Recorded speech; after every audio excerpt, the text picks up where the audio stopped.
¿Qué tal? ¿Cómo estáis? Bienvenidos a Ciudad Real al Día. Hace unos días el presidente del Gobierno, Pedro Sánchez, junto con la ministra de Política Territorial, Isabel Rodríguez, y el presidente regional, Emiliano García Paje, se desplazaron hasta nuestra provincia para realizar una visita de lo más sostenible.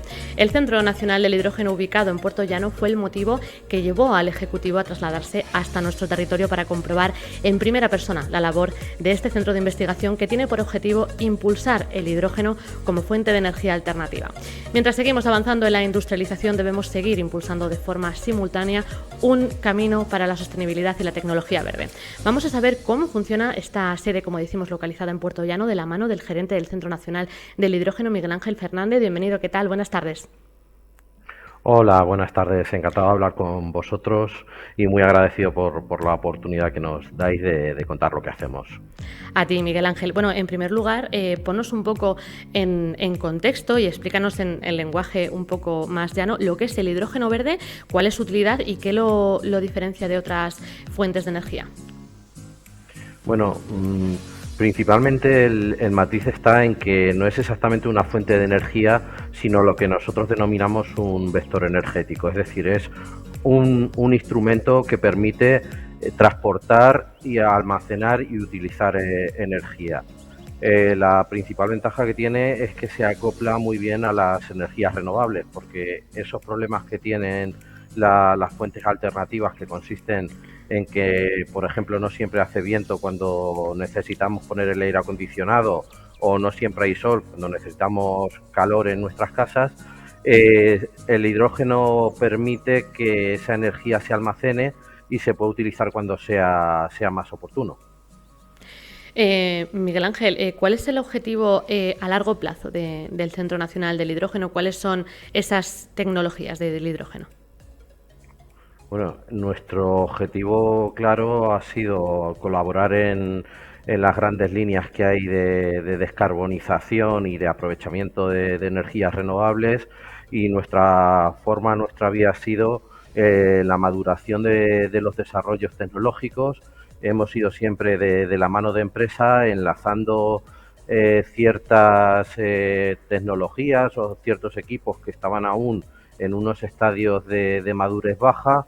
Bueno, nosotros lo que hemos hecho es mejorarlos, es adaptarlos y también darlos a conocer al tejido empresarial para que sean no solo usuarios, sino también potenciales fabricantes y al final agentes de desarrollo y de negocio en la tecnología.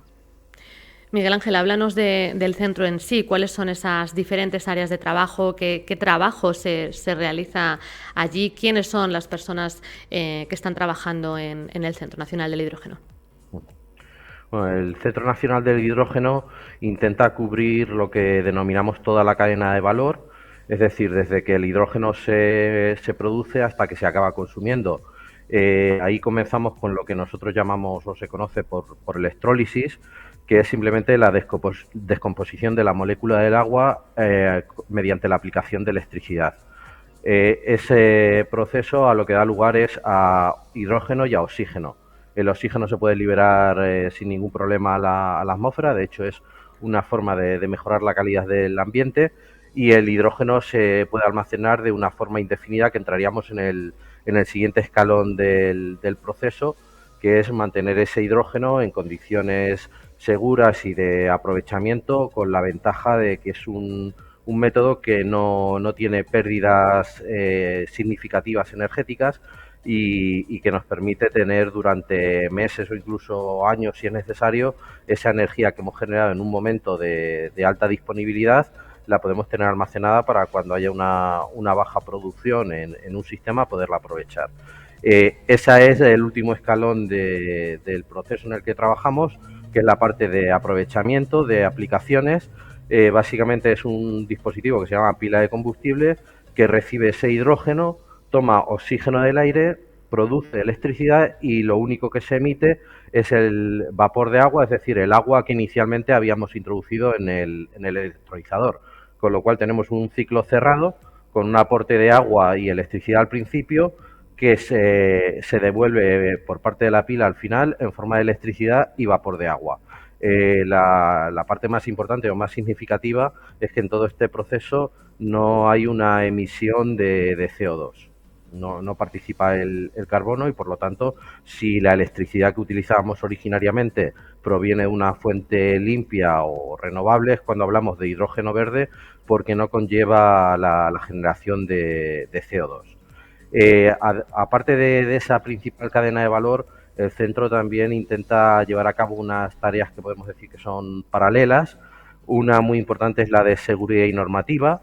Estamos a entrar en un desarrollo nuevo y colaboramos en la parte de hacer que sea viable, de que sea seguro. Existe mucha preocupación en la sociedad por cómo va a influir.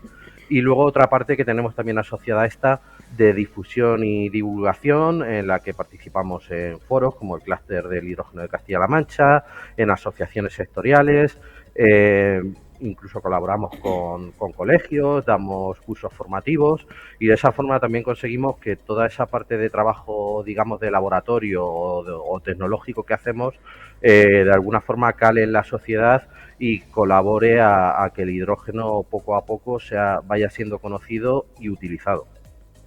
Ese proceso que nos contabas antes, Miguel Ángel, ¿es muy tedioso o muy costoso, ese proceso del que nos hablabas?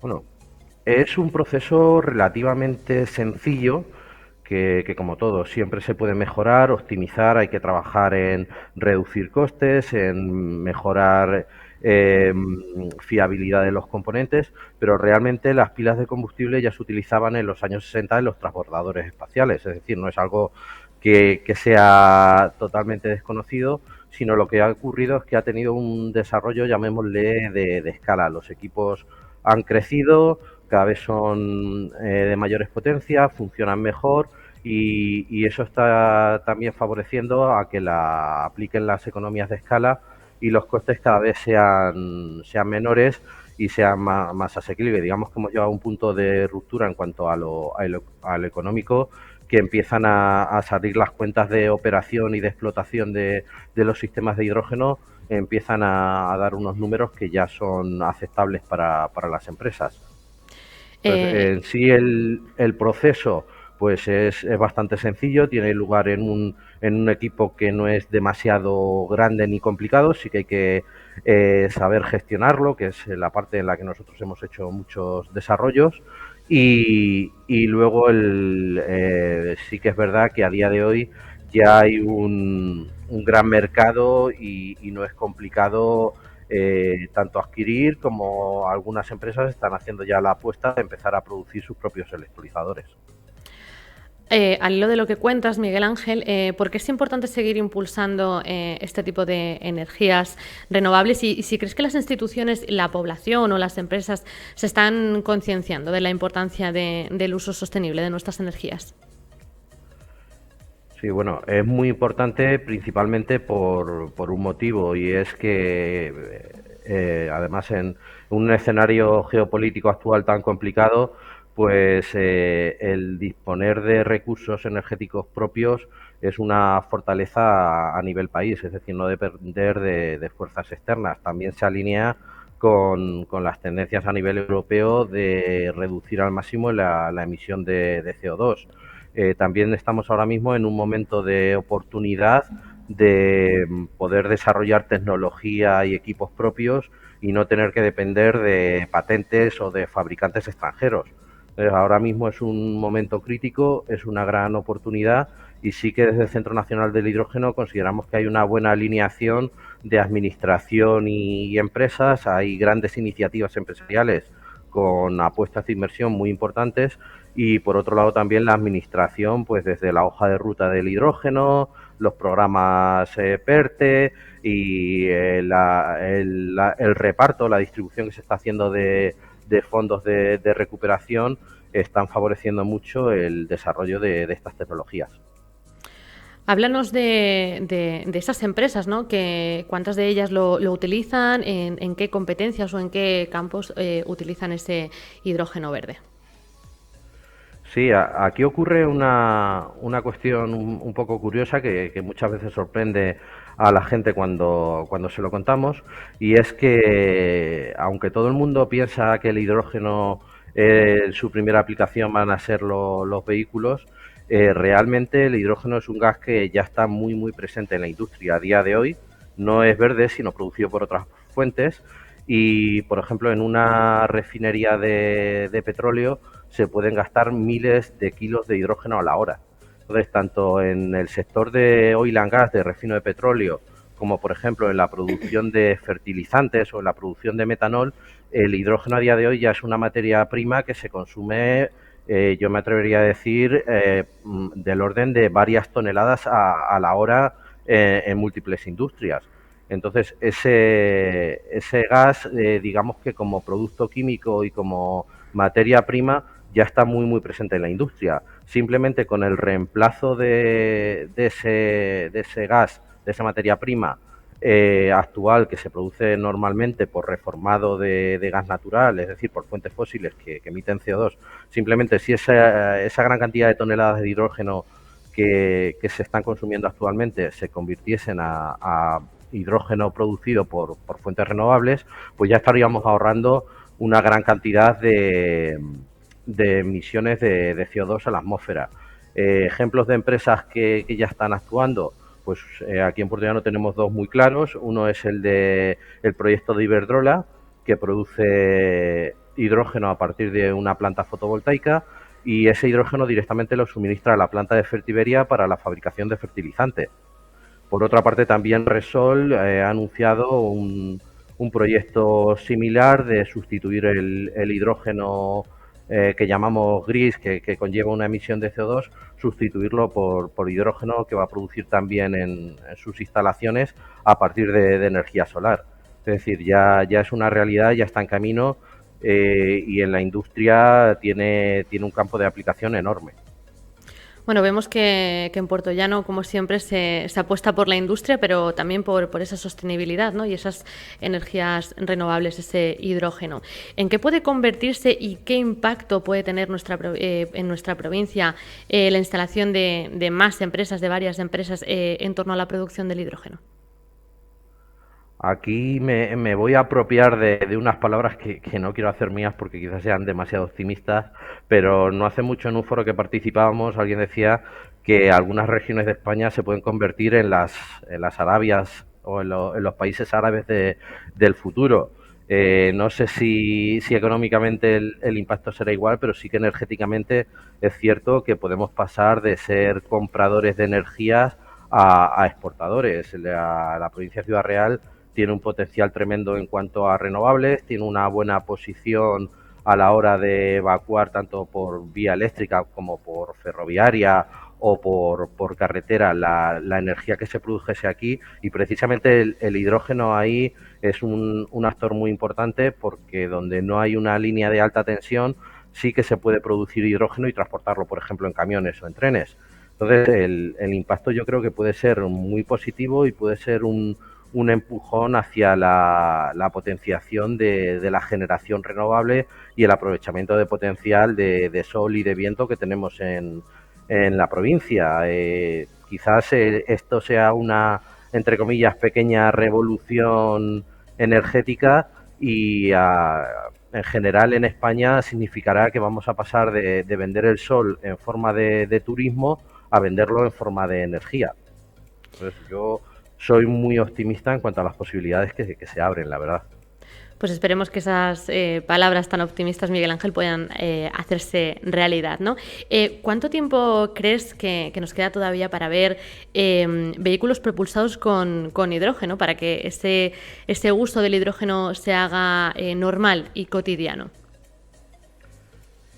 Sí, esta es la cuestión quizás más llamativa para la gente, y a lo mejor está tardando un poco más de la cuenta, o hay muchas expectativas. El vehículo de hidrógeno. En realidad el vehículo de hidrógeno ya lleva entre nosotros varios años. Por ejemplo, en el Centro Nacional del Hidrógeno disponemos de uno desde el año 2018 y es un vehículo total y absolutamente normal. Está matriculado, pasa su ITV, tiene su seguro, es decir, no supone ninguna novedad para el usuario con respecto a lo que sería un vehículo de otras características. Incluso puedo decir que hay alguna marca que ya va por la segunda o tercera versión de su vehículo de hidrógeno. Más que desarrollo tecnológico, Aquí lo que falta es un desarrollo de infraestructura. Nosotros hablamos en cuanto a automoción del dilema del huevo y la gallina. No existen vehículos de hidrógeno o no se comercializan vehículos de hidrógeno porque no existe una red de infraestructura y no se genera esa infraestructura porque no hay un parque que se pueda abastecer. Entonces ahí vamos trabajando en las dos líneas. Sí que la hoja de ruta ya prevé la construcción de varios puntos de repostaje, nosotros llamamos hidrogeneras, y eso va a potenciar un montón, pero ya os digo que no es una cuestión de que necesitemos un desarrollo, sino simplemente que se ponga en marcha lo que ya hay, que se empiecen a fabricar en grandes tiradas, lo que también supondrá una bajada de precio.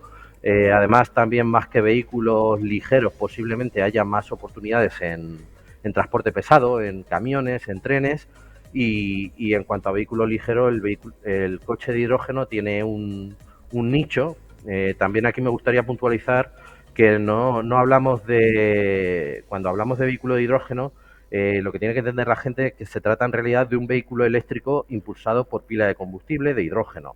Es decir, la diferencia con un vehículo eléctrico es que el vehículo eléctrico lleva baterías que tienen unas características de peso, tiempo de carga, economía y demás que son diferentes a las del vehículo de hidrógeno.